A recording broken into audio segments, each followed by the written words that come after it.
Kalimantan Utara, Televisi Republik Indonesia mempersembahkan Dialog Rakyat Memilih Membangun Bumi Banuanta.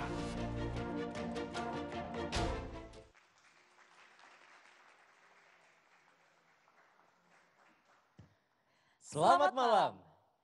Terdapat 270 daerah di Indonesia yang terdiri dari 9 provinsi, 224 kabupaten, 37 kota yang turut dalam perhelatan Pesta Demokrasi Pilkada Serentak tahun 2020.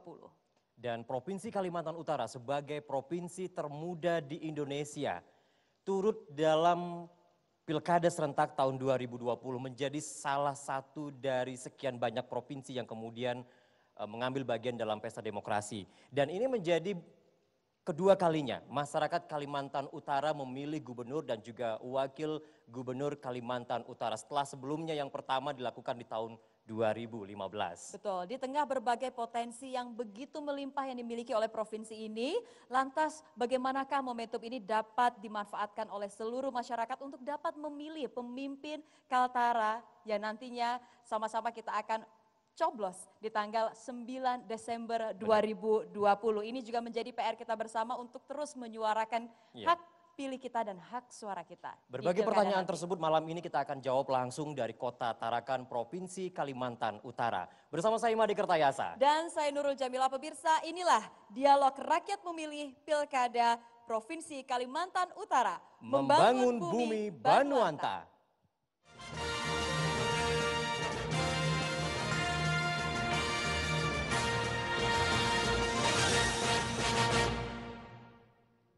Ya, malam hari ini telah hadir sejumlah narasumber bersama dengan kita untuk berdiskusi terkait dengan membangun bumi Banuanta.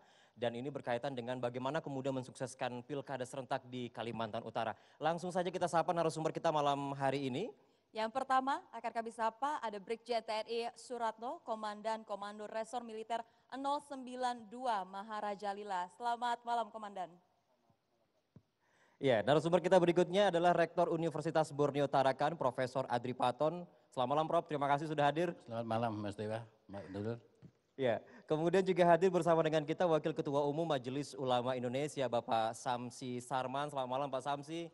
Assalamualaikum Ya, Pak Samsi juga merupakan Sekretaris Umum Forum Kerukunan Umat Beragama FKUB Provinsi Kalimantan Utara. Dan di samping Pak Samsi juga hadir Kabid Humas Polda Kalimantan Utara, AKBP Budi Rahmat. Selamat malam Pak Budi. Ya, dan tentunya sudah bergabung juga bersama kita melalui virtual. Sudah ada dari Wakil Ketua Komite 2 DPD RI, Pak Hasan Basri yang berada di Tangerang, Provinsi Banten. Selamat malam Pak Hasan Basri. Assalamualaikum warahmatullahi wabarakatuh. Selamat malam, salam sejahtera buat kita semua. Selamat malam buat seluruh narasumber yang sempat hadir pada malam hari ini, dimanapun berada. Selamat malam buat seluruh masyarakat Kalimantan Utara. Waalaikumsalam warahmatullahi wabarakatuh. Terima kasih sudah bergabung bersama kami hari ini narasumber yang juga sudah nanti akan menyampaikan pendapat mereka, tanggapan mereka juga untuk rakyat memilih di TVRI. Benar sekali. Dan selain itu juga kami akan menyapa untuk tamu undangan hadir juga malam hari ini. Yang pertama saya sapa Ketua KPU Provinsi Kalimantan Utara, Bapak Suryanata Al-Islami. Selamat malam Pak Suryanata, terima kasih Pak sudah hadir. Kemudian juga Ketua Bawaslu Kalimantan Utara, Ibu Suryani. Selamat malam Ibu. Dan selanjutnya ada AKP Dedi Mildayanto, Kasubag Humas Polres Tarakan. Selamat malam Bapak. Ada Kasih Intel Kejaksaan Negeri Tarakan, Bapak Irawan. Selamat malam Pak, terima kasih sudah hadir. Dan juga ada Komandan Kodim 0907 Tarakan, Letkol Infanteri Eko Antoni Chandra. Selamat malam. Dan ada Badan Eksekutif Mahasiswa Universitas Borneo Tarakan. Terima kasih teman-teman sudah hadir malam ini. Ya, dan selain itu juga Dialog Rakyat Memilih malam ini juga disaksikan langsung secara virtual oleh tim pemenangan dari seluruh pasangan calon pada Pilkada Kaltara tahun 2020 yang langsung menyaksikan dari posko pemenangan masing-masing. Betul, agar lebih menyemarakan lagi dialog kita malam hari ini, kita akan sapa terlebih dahulu Mbak Dea dari tim pemenangan pasangan calon nomor urut 1. Selamat malam. Ketua Bawaslu Kalimantan Utara, Ibu Suryani. Selamat malam Ibu. Selamat malam.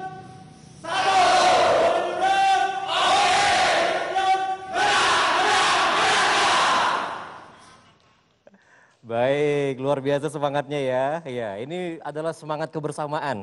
Selanjutnya kita akan juga sapa untuk tim pemenangan pasangan calon nomor urut 2. Selamat malam teman-teman. Siapa kita?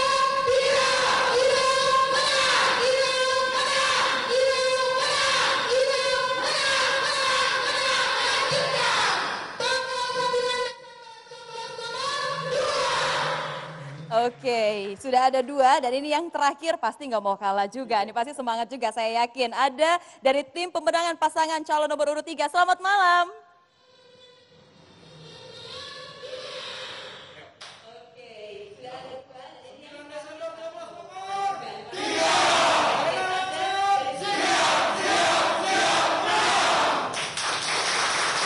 Ya, turut hadir bersama kita walaupun secara virtual tapi semangatnya luar biasa terasa sampai di sini ya. Semangatnya luar biasa dan akan tetap bertahan bersama-sama dengan kita menyaksikan diskusi kita malam ini untuk membangun Kalimantan Utara. Setuju.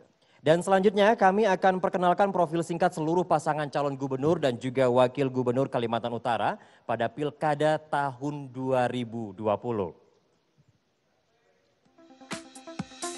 Pasangan calon nomor urut 1, Haji Udin Hyangkio dan Haji Udun Syah. Partai pengusung kedua pasangan ini adalah PKB dan Hanura. Kemudian pasangan calon nomor urut 2, Haji Irianto Lambri dan Haji Irwan Sabri, partai pengusung Golkar, Nasdem, PKS, Partai Perindo, PAN, dan Partai Bulan Bintang.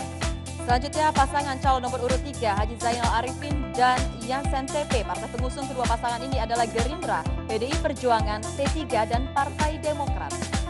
Selanjutnya kami informasikan sebaran jumlah pemilih pada Pilkada Kaltara tahun 2020 secara keseluruhan di Provinsi Kalimantan Utara tercatat ada 424.221 pemilih. Dan jumlah tersebut juga tersebar di 5 kabupaten kota. Seperti yang dapat kita lihat di layar televisi sudah kami tampilkan secara grafis seperti itu bahwa Kota Tarakan ini adalah yang terbesar dengan jumlahnya adalah 143.130 pemilih.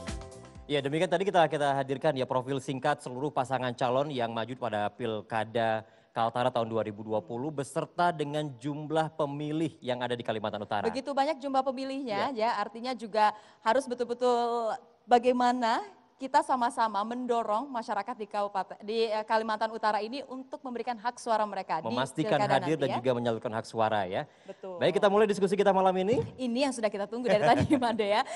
Saya pertama ingin membahas soal sepertinya ada permasalahan yang memang begitu signifikan di Kaltara ini. Kita lihat adalah di perbatasan juga ada sejumlah masalah yang harus diatasi khususnya untuk masalah infrastruktur. Kemudian juga saat ini kalau kita lihat pendidikan juga menjadi masalah karena ini di tengah pandemi juga seperti itu. Dan di perbatasan listrik dan juga lingkungan ini menjadi catatan kita semua. Saya ingin ke Komandan Brigjen TNI Suratno dulu dan Rem. Kalau kita lihat catatan Bapak, bagaimana permasalahan yang dihadapi Kalimantan Utara saat ini, terutama di perbatasan. Saya yakin betul bahwa Bapak pasti sudah begitu memahami daerah-daerah perbatasan, karena pasti juga turut hadir, melihat secara langsung, bergabung bersama dengan masyarakat. Kira-kira catatannya apa, Pak, yang menjadi masalahan untuk setiap masyarakat di sana? Baik, terima kasih Mbak. Jadi permasalahan utama yang ada di perbatasan ini yang kita lihat sekarang ini adalah masalah berkaitan dengan masalah infrastruktur kita yang memang masih sangat terbatas. Beberapa tempat yang sudah kami datangi seperti wilayah-wilayah di perbatasan itu masih ada pos-pos kami khususnya itu yang belum bisa kita lalui dengan darat maupun dengan air sehingga harus menggunakan udara. Dalam hal ini dalam pendorongan logistik bagi pasukan kami itu dilaksanakan menggunakan helikopter. Nah, berkaitan dengan dihadapkan dengan masyarakat, kami juga sudah berusaha untuk membantu pemerintah daerah dalam percepatan pembangunan. Dalam hal ini kami ada Satgas, baik Satgas Tempur, ada Batalion 623 dan ada Batalion 200. Dan juga ada Satgas Ter yang bersama-sama dengan masyarakat bahu-membahu untuk membantu masyarakat dalam upaya untuk meningkatkan perekonomian mereka. Jadi memang masalah infrastruktur itu memang sangat-sangat kurang sekali di wilayah perbatasan. Nah, berkaitan dengan masalah pendidikan juga demikian, tenaga-tenaga pengajar, dan alhamdulillah anggota kami yang ada di perbatasan secara bergantian melaksanakan edukasi pendidikan kepada anak-anak, door to door mereka laksanakan untuk membantu. Terlebih pada saat sekarang ini dengan pandemi COVID-19 yang belajarnya belum dilaksanakan tatap muka, jadi secara bergantian anggota kami melaksanakan pembelajaran kepada anak-anak sekolah yang ada di perbatasan. Itu catatan singkat ya Komandan ya. Nanti kita elaborasi lebih jauh terkait dengan pendidikan, kesehatan. Sekarang saya menuju ke Prof. Adripaton. Prof, saya yakin juga Prof. Adripaton memiliki catatan panjang karena ini memasuki di periode kedua untuk pelaksanaan pemilihan kepala daerah. Masyarakat memilih gubernur dan wakil gubernur untuk 5 tahun selanjutnya begitu. Catatan apa, catatan penting apa kalau kita kemudian berbicara di awal tentang pekerjaan rumah begitu Prof? Ya, kalau kita berbicara pemerintahan atau negara demokrasi, pasti kita berbicara masalah government by the people. Pemerintahan dari rakyat oleh rakyat untuk rakyat. Oleh karena itu suatu keniscayaan, pilkada itu adalah hak konstitusi dari setiap masyarakat untuk memberikan pilihannya terhadap berbagai macam pasangan calon yang sudah siap untuk membangun Kalimantan Utara ini. Prof, kalau kita kemudian spesifik masalahnya adalah infrastruktur, listrik, lingkungan, bagaimana dengan catatan itu? Ya, seperti kita ketahui bahwa Kalimantan Utara merupakan provinsi yang terakhir ke-34 di Indonesia, di mana ada 2 kabupaten yang berbatasan dengan daerah tetangga Malaysia, Sabah, Sarawak, khususnya Kabupaten Malino dan Nunukan, di mana letak geografisnya sangat tidak menguntungkan. Oleh karena itu kendala-kendala ini tentunya harus ditangani dengan serius oleh pelaksana pilkada khususnya KPU dan Bawaslu agar supaya nantinya proses pilkada ini benar-benar mencerminkan suatu pilkada yang langsung, umum, bebas, rahasia, jujur, adil, aman, tertib dan damai. Nah, kenapa saya katakan di dalam kondisi pilkada yang normal tentunya pilkada itu berdasarkan ajas lubar. Tetapi ketika pilkada itu dilakukan di era pandemi COVID-19 ini, tentu ada hal-hal yang harus diperhatikan dengan letak geografis kita yang begitu jauh, harus dijangkau dengan menggunakan pesawat dan sebagainya. Harus ada persiapan yang matang termasuk dalam hal pencegahan COVID ini agar tidak terjadi klaster baru dalam pilkada. Kalau ini. sekarang ngelihatnya sudah matang nggak Prof persiapannya? Ya, saya berharap Bawaslu sudah bekerja seoptimal mungkin dan KPU juga sudah seoptimal mungkin, hanya saja kita ketahui kalaupun nanti ada kekurangan kita harus pahami kondisi daerah kita yang seperti ini, terutama ketika nanti selesai pilkada tentu membawa hasil pilkada itu ada yang digunakan dengan pesawat, ada yang digunakan dengan speed, dengan melalui riam-riam yang terjal dan ini sangat memakan resiko yang luar biasa. Sehingga ini perlu menjadi perhatian, termasuk harapan kita TNI dan Polri perlu berperan aktif sekali di dalam pelaksanaan pilkada tahun ini, Setuju. di era pandemi ini. Harus ada koordinasi dan juga kerjasama yang baik juga antara TNI dan juga Polri ya. Untuk Kalau itu malam ini sudah hadir juga TNI Polri di sini sudah ya. hadir juga, makanya kita hadirkan bergabung bersama-sama, kita mau dengar juga nanti kerjasamanya seperti Benar. apa untuk mengamankan pilkada ya. Tapi sebelumnya kita masih melihat ada catatan-catatan permasalahan yang dihadapi oleh Kaltara. Saya ingin ke Pak Hasan Basri terlebih dahulu yang sudah bergabung secara virtual bersama kita malam hari ini. Pak Hasan Basri, selamat malam Pak. Selamat malam Ibu. Iya, Pak. Ini tadi sudah disampaikan oleh narasumber kita juga yang berada di Kaltara ini secara langsung, ada sejumlah permasalahan yang menjadi catatan antara infrastruktur, kemudian kesehatan, kemudian juga pendidikan disampaikan. Nah kalau Bapak sendiri melihat catatan apa atau permasalahan apa sih yang akan dihadapi oleh pemimpin berikutnya yang akan memimpin Kaltara ini? Apa sama ada infrastruktur juga, pendidikan ataupun juga kesehatan? Baik, terima kasih. Yang pertama begini, saya kebetulan pada saat pemilihan Kalimantan Utara yang lalu adalah pelaku atau menjadi tim sukses salah satu paslon. Nah, yang paling penting sekarang buat seluruh paslon adalah pertama, jangan terlalu banyak janji kepada masyarakat tapi tidak dapat membuktikan janji itu. Di antaranya yang perlu menjadi perhatian adalah satu, tentang urusan kelautan dan perikanan. Kenapa? Karena kita tahu bahwa Kalimantan Utara itu punya potensi perikanan yang luar biasa. Tetapi pemerintah sampai dengan saat ini belum mampu menstabilkan terutama harga-harga yang ada di komoditas kelautan dan perikanan, seperti harga udang dan lain sebagainya. Olehnya itu, salah satu cara mungkin adalah bagaimana nanti pemerintah berkomunikasi dengan pusat untuk dapat membuat semua ini menjadi lebih mudah untuk melakukan ekspor ke luar dan lain sebagainya. Dengan melakukan kerjasama dengan berbagai elemen seperti yang kami yang ada di parlemen di pusat. Nah, selama ini saya lihat agak kurang jalan ya. Olehnya itu perlu ada kerjasama yang baik antara pemerintah daerah, pemerintah pusat, dan kami yang ada di legislatif. Perlu ada kerjasama yang baik karena membangun Kalimantan Utara tidak bisa sendiri, tapi diperlukan kerjasama semua pihak. Di lain halnya tadi seperti pendidikan dan lain sebagainya. Tapi kita lihat potensi Kalimantan Utara itu yang terutama apa? Ya tadi saya sudah sebut, yang kedua adalah perkebunan, ya, pertanian dan lain sebagainya. Itu yang menurut saya perlu menjadi perhatian utama daripada seluruh calon-calon gubernur yang ada. Tidak perlu terlalu banyak janji, yang penting fokus kira-kira apa yang harus diselesaikan dan yang menyentuh langsung kepada masyarakat Kalimantan Utara. Pak Hasan Basri, tadi Anda Begitu sampaikan kira-kira. harus ada komunikasi antara pusat dan juga provinsi di Kaltara ini. Artinya di sini permasalahannya adalah komunikasinya yang kurang lancar atau seperti apa, Pak?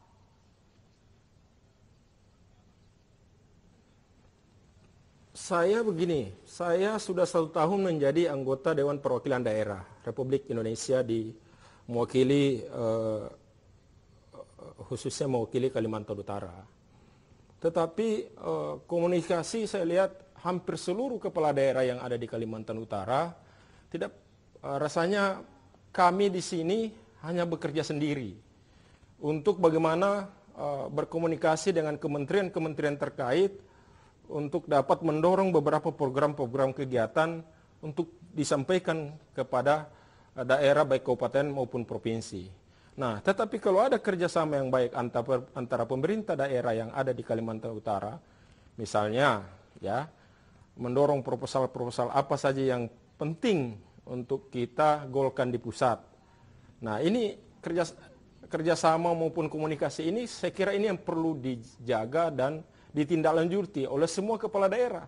Dulu mungkin memang tidak seperti itu karena dulu Kalimantan Utara belum punya perwakilan. Dulu kita ikut di Kaltim. Nah sekarang kita udah punya ada 7, 4 anggota DPD RI dan 3 anggota DPR RI. Nah ini kita harus manfaatkan dengan baik.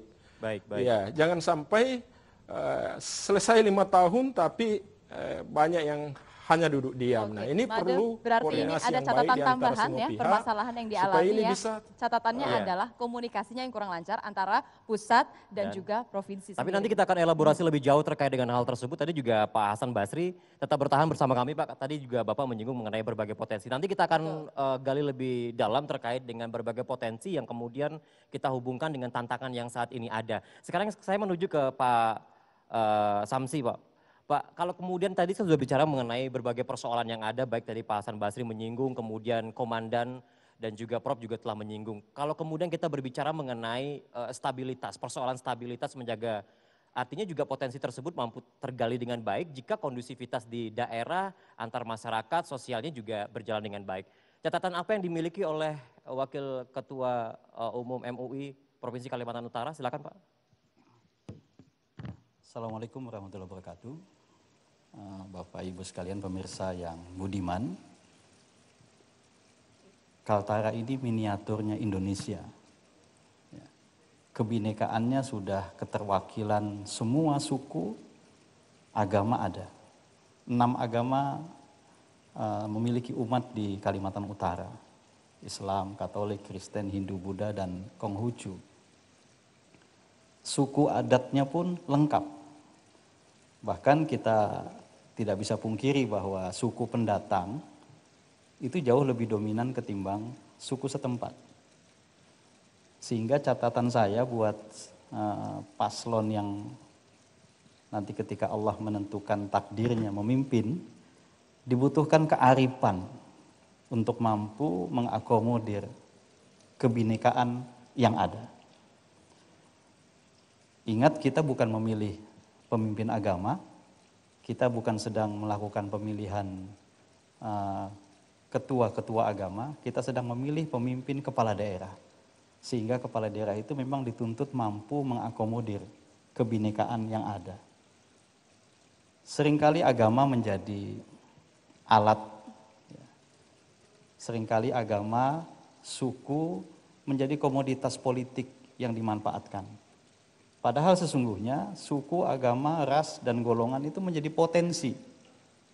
Kalau pintar memanagenya, insya Allah dia menjadi pendorong pembangunan.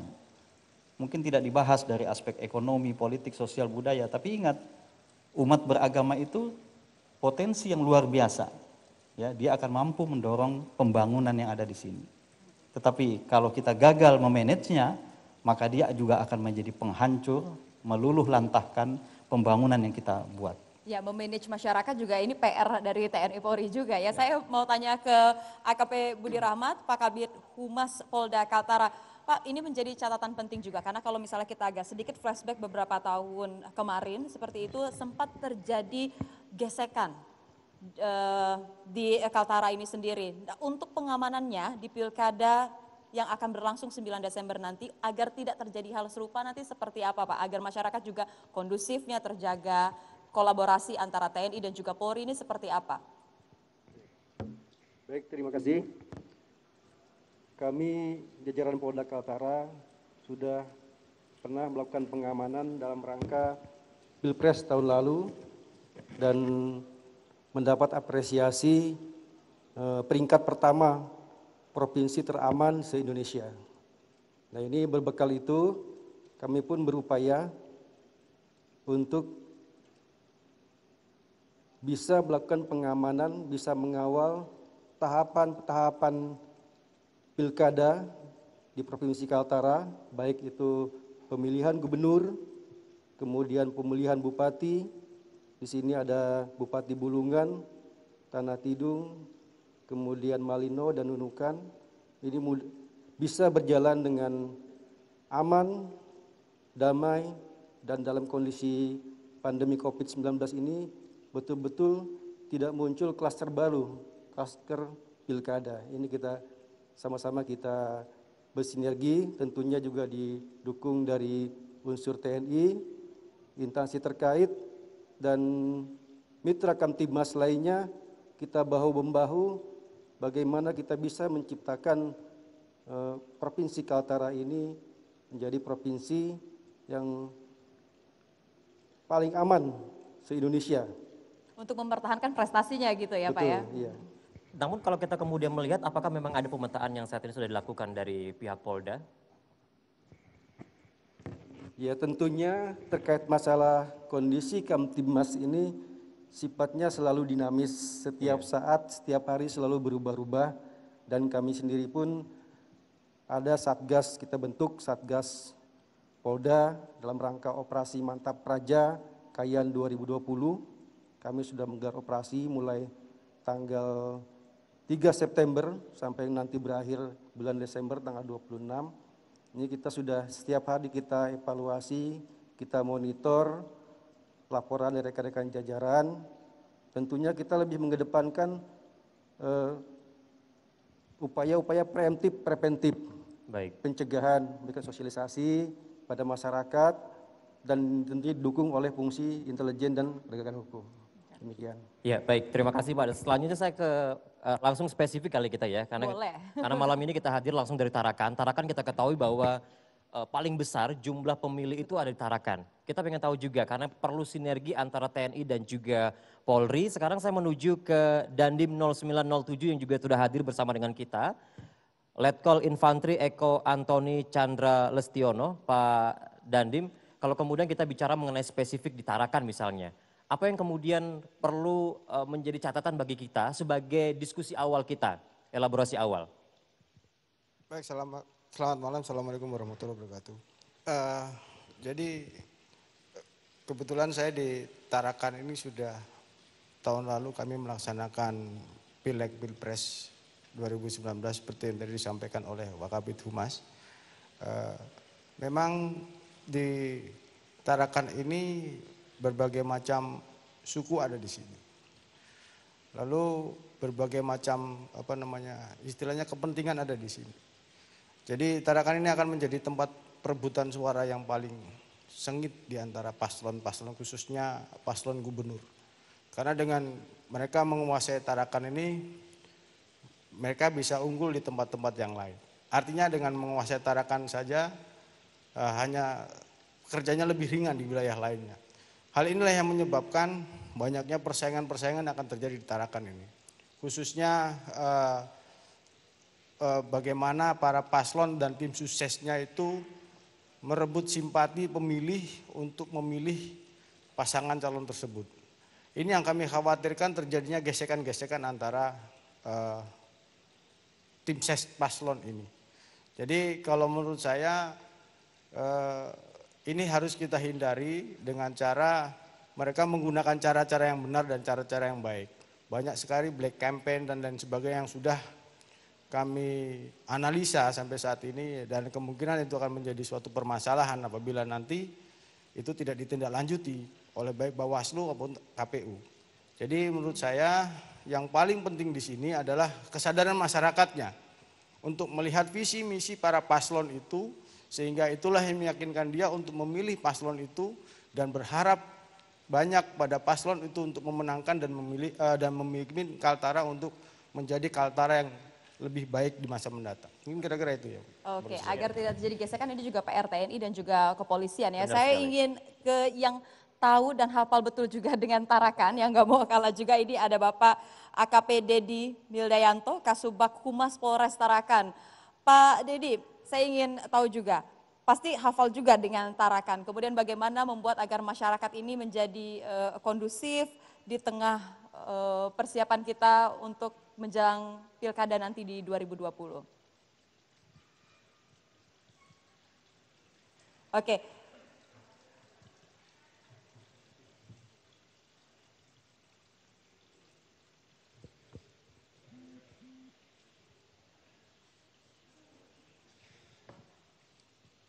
Assalamualaikum warahmatullahi wabarakatuh. Waalaikumsalam warahmatullahi wabarakatuh. Terima kasih kesempatan yang diberikan, dan dalam kesempatan ini sebenarnya tidak jauh berbeda dengan apa yang telah disampaikan Bapak Kabid Humas Polda dan juga Bapak Dandim, bahwa dalam pelaksanaan pilkada ini memang dalam pengamanan kami dalam Sandi Mantap Brata Kayan 2020, terus terang kami atau pimpinan juga memerintahkan untuk dalam pelaksanaan pengamanan untuk pencegahan secara preventif dan melaksanakan preventif dan preemptif. Dalam pelaksanaan itu terus terang kami dari Polres Tarakan selalu melakukan kegiatan-kegiatan seperti pelaksanaan patroli secara sinergis dengan TNI. Baik, terima kasih Pak Dedi. Demikian, Pak.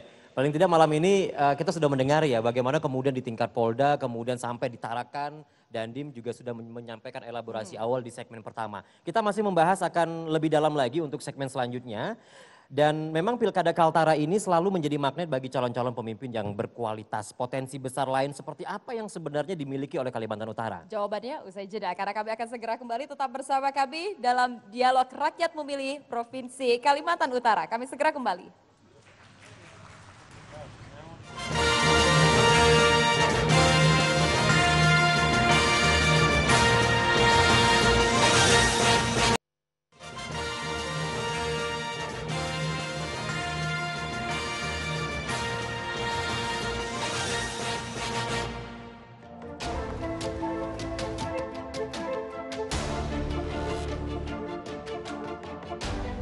Saya kurang kasih naik harga ragi ikan, kepiting naik harganya, bagus semuanya. Sarannya untuk pasar Tengguyun ini supaya bisa diperbaiki keramaiannya lah, pengunjungnya datang ke sini agar bisa lebih ramai, dan penataan kios-kiosnya agar lebih bagus seperti pasar-pasar yang lain. Mencari pemimpin yang bisa betul-betul memberikan kesejahteraan masyarakat Provinsi Kaltara agar sembako bisa stabil dan ibu-ibu bisa sejahtera. Harapan saya minta Bapak tolong diperhatikan masyarakatnya, terutama pedagang kecil yang ada di Tarakan.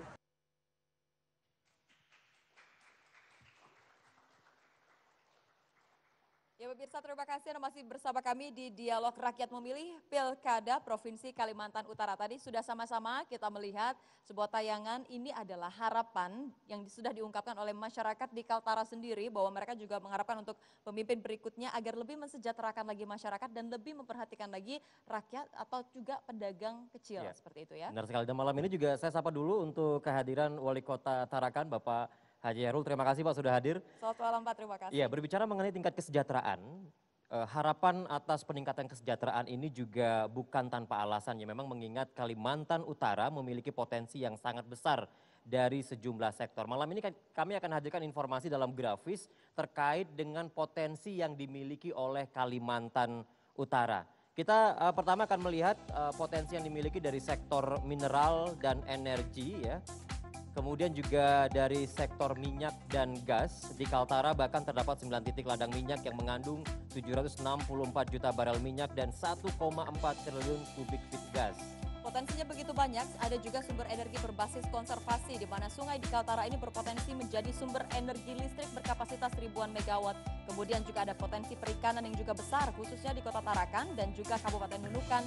Daerah ini juga menjadi penghasil perikanan terbesar di Kaltara. Dan kemudian potensi lainnya di sektor perkebunan, mulai dari sawit, karet, kopi, lada, dan juga kelapa. Dan satu lagi potensi yang sangat besar di Kalimantan Utara adalah hutan. Kaltara memiliki hutan lindung Kayan Mentarang Heart of Borneo dengan luas kurang lebih 1,5 juta hektar. Oke, begitu banyaknya potensi yang dimiliki oleh Kaltara. Tadi juga kita sudah lihat, salah satu juga tadi yang sudah disampaikan oleh Pak Hasan Basri, bahwa memang sektor perikanan ini juga sangat besar di sini. Cuma pemanfaatannya masih kurang. Saya ingin ke Prof. Adi Paton dulu. Prof, dari potensi yang tadi sudah kita tayangkan di layar kaca, apakah Prof melihat bahwa memang potensi yang dimiliki oleh Kaltara ini mampu untuk mensejahterakan masyarakatnya sendiri? Seharusnya iya. Oke, tapi? Ya seharusnya iya. Ketika sumber daya alam, potensi sumber daya alam Kaltara ini betul-betul dikelola dengan prinsip-prinsip sustainable development. Ada 3 hal yang harus diperhatikan dalam pengelolaan sistem prinsip-prinsip sustainable development ini. Yang pertama, pengelolaan sumber daya alam itu harus memberikan impact terhadap kesejahteraan masyarakat. Yang kedua, tidak terjadinya kerusakan alam.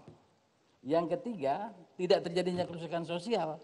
Nah, oleh karena itu sebenarnya Kaltim dan Kaltara itu penyumbang devisa terbesar nomor 2 setelah Sumatera. Kalau tidak salah 1 tahunnya itu sekian triliun yang disumbangkan ke pusat. Karena pertanyaan kita apa yang dikembalikan kepada Kalimantan Utara. Nah oleh karena itu harapan saya ketika nanti masyarakat Kaltara memilih pemimpin, pilihlah pemimpin yang memiliki komitmen bahwa dia berbuat untuk kemakmuran rakyat. Dan dia memberikan jaminan bahwa manajemen pengelolaan sumber daya alam yang ada itu tidak terjadinya kerusakan alam, kerusakan sosial. Karena kita lihat banyak daerah-daerah memiliki kekayaan alam, tapi di sana sini terjadi polusi udara, terjadi banjir dan sebagainya. Ini mengakibatkan sesuatu hal yang harus menjadi perhatian gubernur ke depannya. Oleh karena itu, menurut hemat saya sumber daya alam ini bukan satu-satunya hal yang harus kita perhatikan, tetapi juga perlu memperhatikan akibat dampak daripada pengelolaan sumber daya alam yang tidak ramah lingkungan. Ya baik, sekarang saya ke Komandan Korem. Komandan Korem, kalau kita bicara mengenai potensi lagi, ada yang menganggap bahwa di tengah potensi yang besar, tapi masih mengalami ketertinggalan. Bagaimana pendapat dari Komandan? Baik, terima kasih Mas. Kami memang sudah berkeliling ke hampir semua kabupaten kota yang ada di wilayah Kaltara ini dan kami memperhatikan potensi memang sangat besar sekali. Beberapa kendala yang mungkin dihadapi oleh pemerintah daerah dalam hal ini adalah berkaitan dengan masalah sumber daya manusianya itu juga masih sangat kurang. Sehingga potensi yang ada ini belum bisa dikelola secara mandiri oleh masyarakat kita sendiri. Nah, demikian sebenarnya. Oke, potensinya besar, potensinya ada, tapi PR juga untuk masyarakat juga bagaimana bisa memanfaatkan potensi itu dengan baik ya. Selanjutnya kita akan menuju kembali ke Pak Hasan Basri. Pak Hasan Basri, kalau kemudian kita berbicara mengenai indeks pembangunan misalnya Pak ya, indeks pembangunan atau IPM Kaltara 5 tahun terakhir mengalami peningkatan dan terakhir tercatat di tahun 2019 angkanya 71,16, tertinggi kedua di Kalimantan setelah Kaltim. Apakah ini kemudian kalau kita hubungkan potensi kesejahteraan kemudian masuk ke pendidikan, apakah ini artinya juga tingkat pendidikan atau permasalahan pendidikan juga sudah mulai bisa diatasi? Apa pendapat Pak Hasan Basri? Ya, kalau melihat dari data yang disampaikan tentang indeks atau yang disampaikan untuk Kalimantan Utara, nomor 2 ya, terbaik se-Kalimantan. Saya kira, kenapa doubling ya? Saya kira itu cukup baik dan saya berharap untuk calon-calon gubernur Kalimantan Utara ke depannya itu bisa lebih ditingkatkan. Bukan saja menjadi nomor 2, tapi bisa menjadi nomor 1. Nah, saya sepakat apa yang disampaikan oleh Prof. Adri Paton tadi, bahwa membangun Kalimantan Utara itu harus berbagai aspek yang kita butuhkan dan kita gali. Terutama tadi memperhatikan alam-alam sekitar, kemudian kesejahteraan petani, kemudian nelayan, kemudian buruh dan lain sebagainya. Nah, saya berharap siapapun yang akan terpilih menjadi gubernur nantinya ini dapat memperhatikan beberapa aspek tadi. Karena Kalimantan Utara dengan apa yang disampaikan tadi, dengan indeks prestasi yang selama ini kita dengar, ya jangan hanya itu sebuah cerita, tetapi benar-benar itu bisa dirasakan secara langsung kepada seluruh masyarakat. Ya baik, Pak Hasan Basri tahan, kita akan kembali nanti lanjutkan perbincangan kita. Selanjutnya, karena tadi menyinggung mengenai potensi, sekarang kita ke pertumbuhan ekonomi. Kami akan hadirkan grafis pertumbuhan ekonomi di Kalimantan Utara, di mana 5 tahun terakhir perekonomian Kalimantan Utara selalu menunjukkan tren positif. Di tahun 2015, PDRB atas dasar harga berlaku Kaltara mencapai 61,72 triliun rupiah. Angka pertumbuhan ekonomi ini terus meningkat mencapai 97,46 triliun rupiah pada tahun 2019. Salah satu penopang utamanya adalah sektor pertambangan yang menjadi komoditas unggulan Kalimantan Utara. Ya, tentunya yang tidak kalah menjadi sorotan adalah nilai ekspor impornya juga yang ada di Kaltara. Karena ada catatan pada Agustus 2020 total ekspor komoditi melalui pelabuhan di Kaltara ini mengalami penurunan jika kita bandingkan kondisinya di bulan Juli tahun 2020. Sedangkan juga nilai impor Kaltara Agustus 2020 juga mengalami penurunan dibanding impor Juli 2020. Artinya catatannya adalah keduanya mulai dari ekspor impor sama-sama mengalami penurunan. Tercatat mulai dari Juli 2020 hingga Agustus 2020. Ya, sebelum ke Prof. Adri Paton, saya berikan kesempatan dulu kepada mahasiswanya Prof ya. Karena mahasiswa agent of change dan juga punya pendapat tersendiri. Generasi muda gagasan gitu tersendiri, ya, benar generasi muda. Saya persilakan kepada teman-teman dari Badan Eksekutif Mahasiswa. Badan Eksekutif Mahasiswa Universitas Borneo Tarakan, kami persilakan. Boleh Mas tebutin dulu namanya siapa ya? Bisa aman tuh kayaknya. Ya, langsung aja Mas, Bisa silakan. langsung aja, bisa Mas?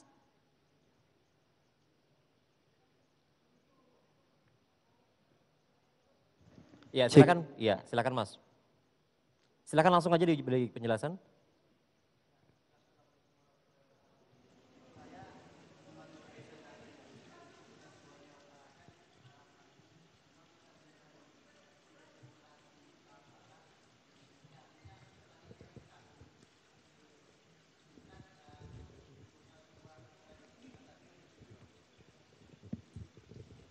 Cik.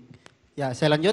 Baik, dalam hal ini juga kita melihat terkait demokrasi di Kaltara, artinya kita mengikuti artinya di urutan kedua. Nah, terlepas daripada itu, ada 2 poin sebenarnya yang ingin saya sampaikan, bahwa jika ingin kita melaksanakan suatu demokrasi dan terlepas daripada itu, ada yang pertama itu tentang bagaimana tentang pendidikan yang layak bagi masyarakat ataupun sumber daya manusianya. Yang kedua, yaitu tentang ekonomi, karena dalam hal ini terlepas daripada pendidikan ataupun bagaimana tentang pengetahuan sumber daya manusia ataupun masyarakat Kota Tarakan atau terkhusus Kalimantan Utara, hal ini perlu juga pendukung terhadap ekonomi. Jadi untuk saat ini jika kita ingin barengan ataupun dalam mensukseskan terkait pilkada ataupun rakyat memilih, hari ini kita perlu melihat 2 aspek tersebut. Dan hal ini juga kita dari Badan Eksekutif Mahasiswa akan tetap mengikuti terkait bagaimana kelanjutan daripada pemilihan tersebut. Saya kira seperti itu dulu. Ya, baik. Baik, nanti kita akan lanjut kembali. Bagaimana kemudian kalau kita hubungkan dengan pertumbuhan perekonomian, ekspor impor, Prof. Adri Patron seperti itu sudah siap untuk menjawab. Tapi tahan dulu Prof, kita akan break sejenak kembali ya. Setelah jeda kita akan kembali untuk Anda pemirsa. Ya, tetap bersama kami di Rakyat Memilih. Kami segera kembali.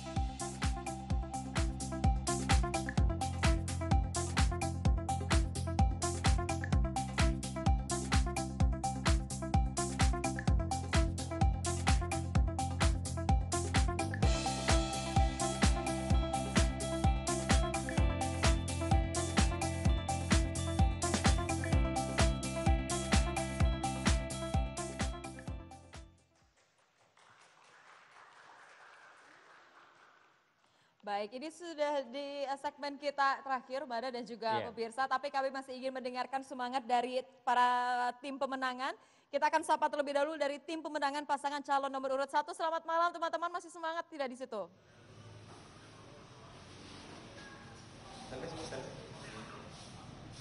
Iya, ini teman-teman di tim pemenangan pasangan calon nomor urut 1 ya.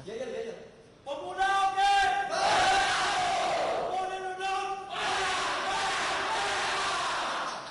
Masih semangat ternyata Mada. Selanjutnya? Selanjutnya kita sapa juga teman-teman di tim pemenangan pasangan calon nomor urut 2. Selamat malam teman-teman, semangatnya bagaimana?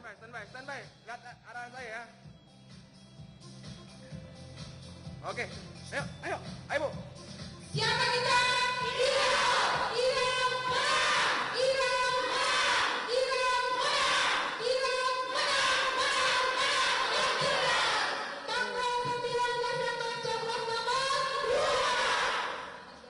Luar biasa, namanya Mama nggak boleh dilawan ya, pasti semangat. Selanjutnya yang terakhir ada kami sapa tim pemenangan pasangan calon nomor urut 3. Selamat malam teman-teman.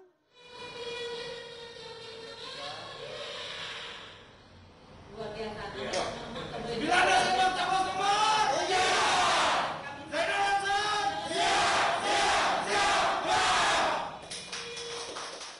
Ya, baik itu dia semangatnya teman-teman dari tim pemenangan pasangan calon nomor urut 1, 2, dan juga 3. Sekarang kita masuk di segmen terakhir untuk meminta closing statement, setidaknya ini menjadi komitmen juga ya. Tadi juga Prof sekaligus juga menanggapi ya, kata di ekonomi, kemudian terakhir juga ada grafis kemiskinan. Betul, begitu. karena berbanding juga ya, kalau kita lihat tadi ekspor impor kita lihat mengalami penurunan Prof seperti itu dan angka kemiskinan yang meningkat. Anda boleh memberikan komentarnya untuk... Ya, sangat ironis sekali ketika suatu daerah yang memiliki kekayaan sumber daya alam yang melimpah, tetapi rakyatnya miskin. Makanya saya katakan tadi, pengelolaan sumber daya alam itu harus berprinsip pada sustainable development. Apapun modelnya, pemerintah harus berpihak kepada rakyat. Ketika mengelola sumber daya alam, minimal misalnya CSR dan sebagainya, itu ada keuntungan untuk rakyat. Kita melihat, Kaltara ini dikelola sumber daya alamnya sudah luar biasa. Sejak zaman Belanda minyak sudah habis. Kita lihat Bunyuk seperti apa. Kita lihat Tarakan seperti apa. Apa kontribusi kepada Kaltara. Kita melihat juga hutan kayan Mentarang. Hutan kayan Mentarang itu 1,5 juta hektar. diakui sebagai paru-paru dunia. Apa kontribusi dunia yang menjaga emisi korban dan pemanasan global warming? Apa yang diberikan dunia kepada Kaltara? Ini menjadi suatu pertanyaan dan PR besar bagi pemimpin ke depan, khususnya Kaltara, untuk memajukan kesejahteraan rakyat dengan memperhatikan sumber-sumber daya alam yang ada di Kalimantan Utara ini.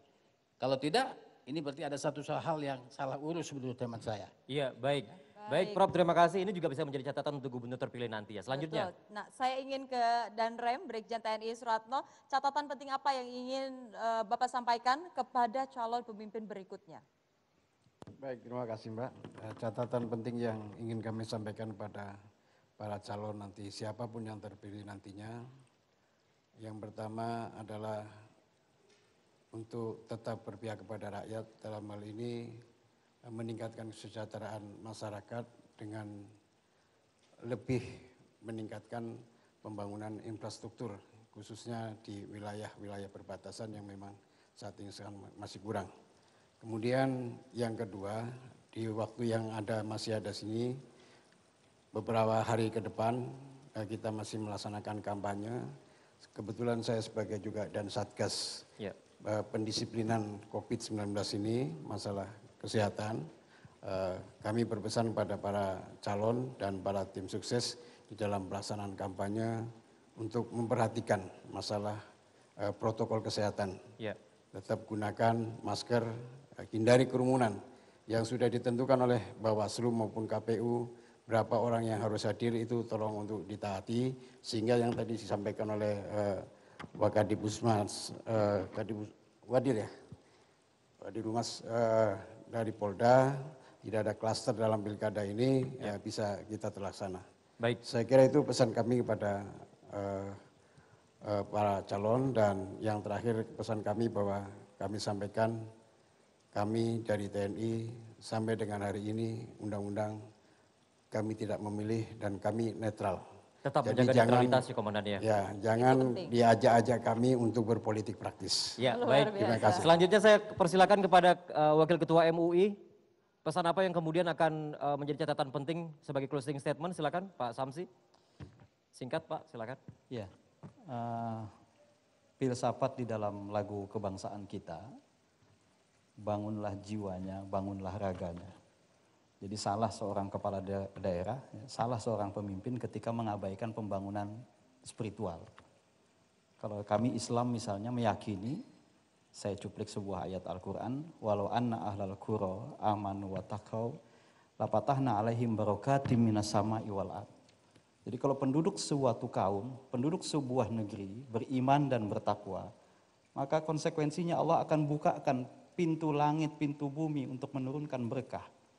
Jadi sekali lagi seorang pemimpin di daerah harus membangun keimanan dan ketakwaan masyarakatnya untuk mengundang keberkahan buat negeri ini. Baik, terima kasih Pak Samsi. Oke. Terakhir saya ingin ke Bapak AKBP Budi Rahmat. Pak, apa catatan yang ingin disampaikan untuk masyarakat dan juga untuk calon pemimpin berikutnya untuk Kaltara sendiri? Baik, terima kasih. Dalam prosesi demokrasi, khususnya saat ini pemilihan gubernur Provinsi Kaltara, di sini ada 3 pasangan calon. Tentunya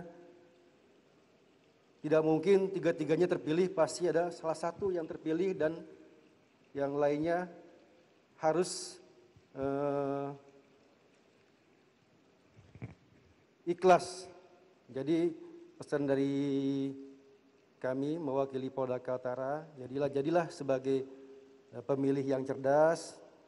Saya sampaikan dari Pak Ketua MUI dan dari Prof, dari Pak Danrem, bagaimana kita membangun sisi masyarakatnya yang berakhlak, beriman, tentunya berkorelasi kepada pemilih yang cerdas. Jadi jangan sampai pemilih yang terlalu fanatik sehingga ya kita harus siap terpilih dan harus siap tidak terpilih.